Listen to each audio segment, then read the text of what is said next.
The Alamo Drafthouse, obviously, for any movie nerd, you know, is a mecca. Everyone's got to make the pilgrimage and come check out the Drafthouse. Tell me, how did you come up with the idea? Well, it's really something that came out of being a little bit dissatisfied with my career choice right out of college. I was a mechanical engineer for Shell Oil. I did that job for a couple of years, but really, almost starting with day one on the job, I realized this wasn't something I wanted to retire from. I started looking at options, and there was a wide spectrum of things I thought I might do, but there happened to be an abandoned theater on my way to work. One day there was a for lease sign, and a week later, without really thinking too much about it, I signed that lease and I got into the theater business. Well, so did you always, I mean, you obviously had to love movies, right? I mean, or was it just like, heck, a theater, let's do this? It's a little bit of both, yeah. Okay. I mean, my only qualification at that point, I was pretty young. I was, I think I was 23 years old, I think, when I drove past the building. Okay. And I hadn't really ever had any other jobs, so I loved movies, but that's really the only qualification. Certainly didn't know how to run a business.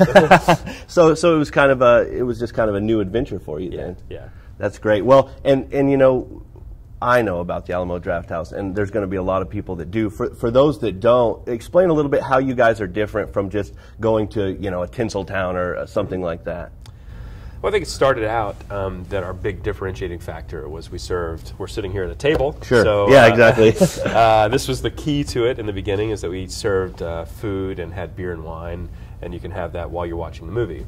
And then over the years, the other differentiating factors came in, I think largely based on our programming. We do a lot of alternative programming that you don't see at many other theaters. Yeah, we were down on 6th Street last night and saw that Life Aquatic was playing. I would have loved it. We missed the showing. I would have loved to go in and watch it. But yeah, and that's a movie, you know, Wes Anderson, Austin filmmaker. But, you know, that movie's been out of theaters for a while. So do you guys just do random, I mean, right now, for instance, I was like, Slaughterhouse Lane. Surely on Halloween they're not going to miss that. Oh, we're not going to miss that. There's got to be plenty of, you know, horror movies going on around Halloween down here on Slaughter Lane, I imagine.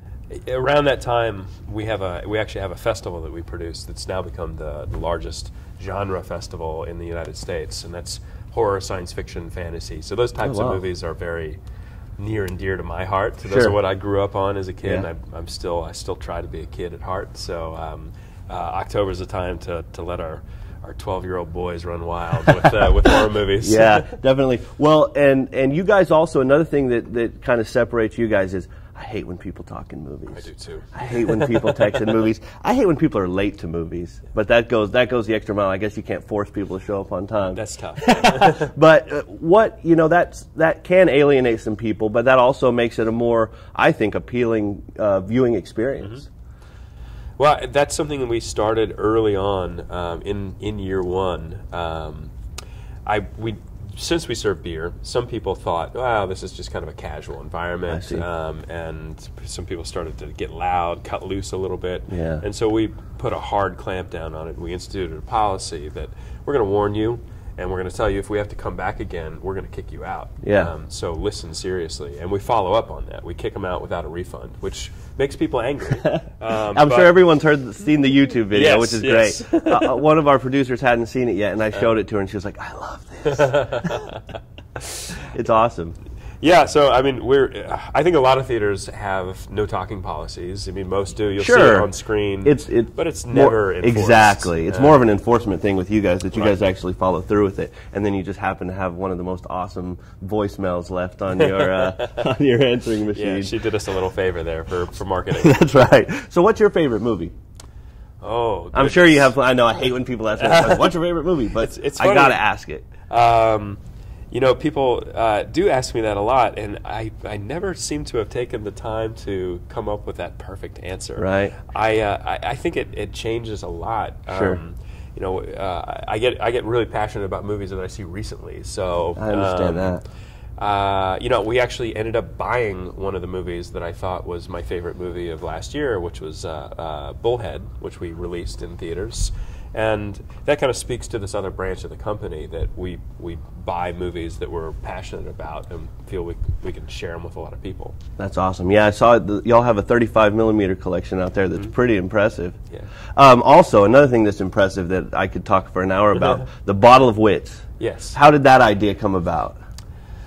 Well, you know, I think like a lot of ideas at the Alamo, they come out over a couple of beers. Right. You know, we're just sitting around a table. We were actually talking about what can we do. We were looking at our financial analysis, and we're looking at the wine category. It was like, well, what can we do that's more fun? Our wine sales have been flat for a long time. So that we came up with the idea, since we've gotten into the mode of securing licenses for things like movies for our poster series that we do. Okay. Why don't we buy a license for a wine, and then every year we can brand a bottle of wine with, you know, this year it was a Princess Bride. So that's going to be it's the, what is it, the 25th anniversary this year? The 25th anniversary. And so it worked out perfectly. It was great, yeah. I mean, and it just conjures up so many great movie memories of, you know, the bottle and the iocane powder and the lisp.